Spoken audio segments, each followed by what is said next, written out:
disebut dengan struktur Kekule, yang dimana ada ikatan rangkap dua selang-seling. Nah, ikatan ini ya bisa beresonansi ya seperti ini. Nah, beresonansi itu artinya dia bisa berpindah ya.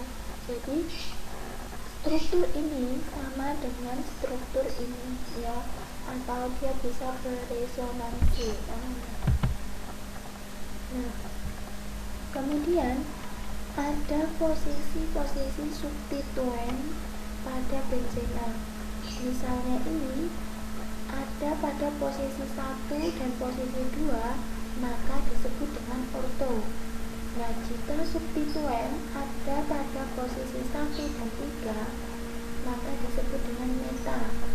Dan apabila substituen berada pada posisi nomor 1 dan 4, maka disebut dengan para. Nah, kemudian ada beberapa struktur ya dan nama turunan dari benzena. Nah, ini apabila benzena mengikat CH3, namanya adalah toluena. Nah, kemudian apabila mengikat 2 CH3 di mana posisinya ada pada nomor 1 dan 4, maka namanya adalah parasilena ya.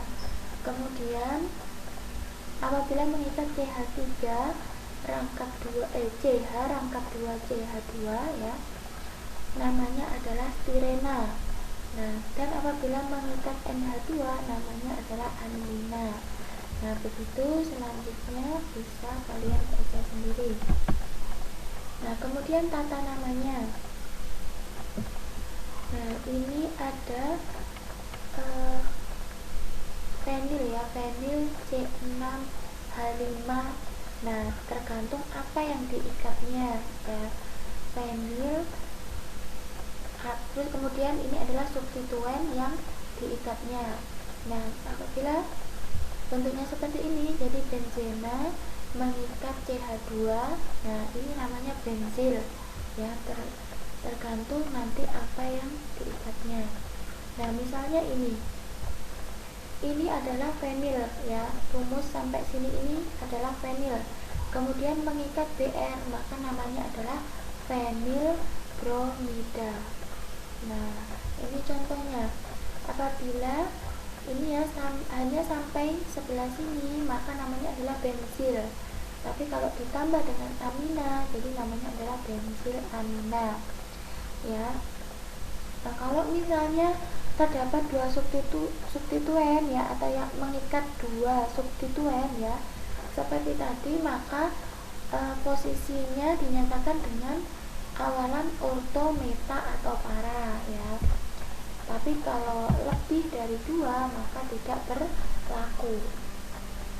Nah, misalnya ini benzena yang mengikat 2 substituen, misalnya ini mengikat bromo ya, 2 bromo pada posisi 1 dan 2, maka namanya adalah orto.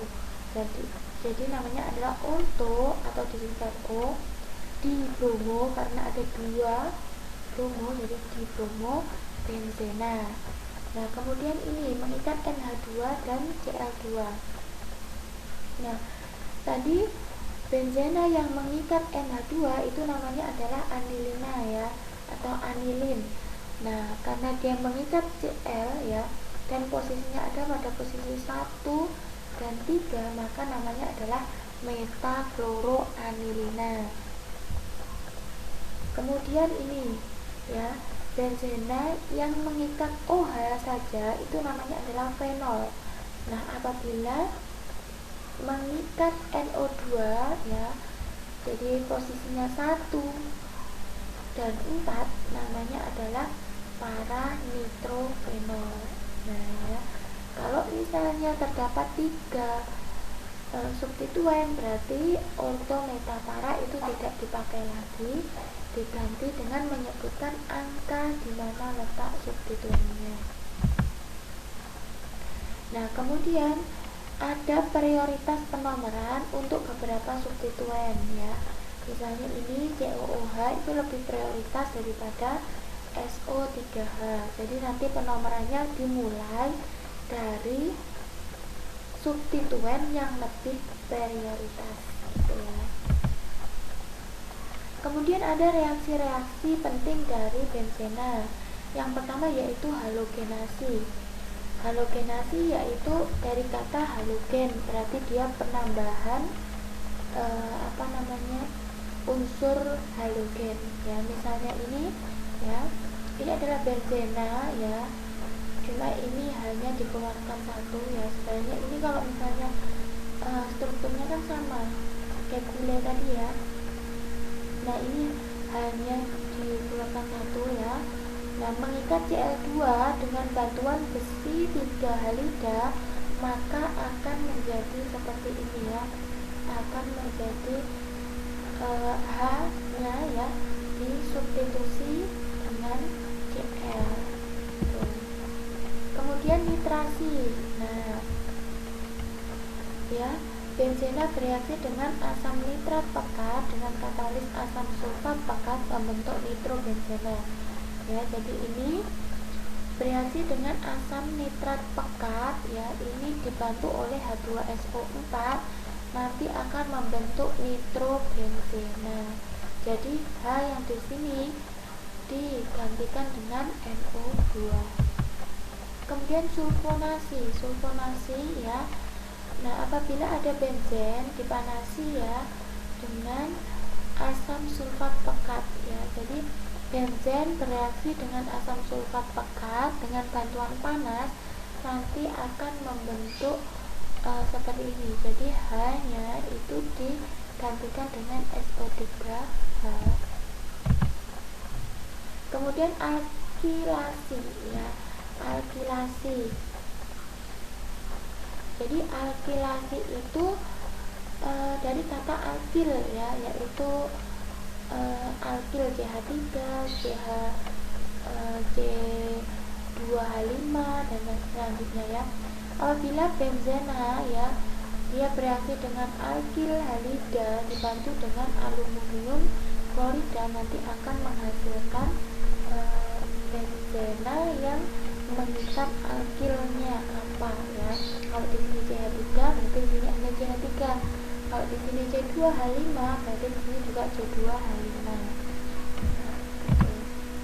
Nah, sekarang kegunaan dan dampak dari benzena. Benzena itu berfungsi ya atau bermanfaat sebagai bahan dasar untuk membuat stirena dan nilon ya, nilon. Nah, dia sifatnya racun dan merupakan zat karsinogen. Ini apa ya, dampak negatifnya dari benzena ya. Nah, kemudian turunan dari benzena ada toluena itu sebagai pelarut dan sebagai bahan dasar pembuatan trinitrotoluena. Kemudian fenol itu sebagai antiseptik ya, karena dia mengandung gugus OH yang dapat membunuh bakteri. Kemudian asam salisilat ya, ester dari asam salisilat dengan asam asetat digunakan sebagai obat dengan nama aspirin atau acetosa. Aspirin ya, biasanya kita tidak asing ya dengan aspirin, obat aspirin. Kemudian asam benzoat ya, asam benzoat atau garam natriumnya digunakan sebagai pengawet ya, pada berbagai makanan olahan. Kemudian anilina itu bersifat basa lemah, merupakan bahan dasar untuk pembuatan warna-warna biasu ya. Zat warna, anilin itu berfungsi sebagai zat warna. Oke ya, sekian penjelasan tentang benzena dan turunannya. Apabila ada pertanyaan silahkan ditanyakan. Oke, terima kasih, sampai jumpa pada penjelasan selanjutnya.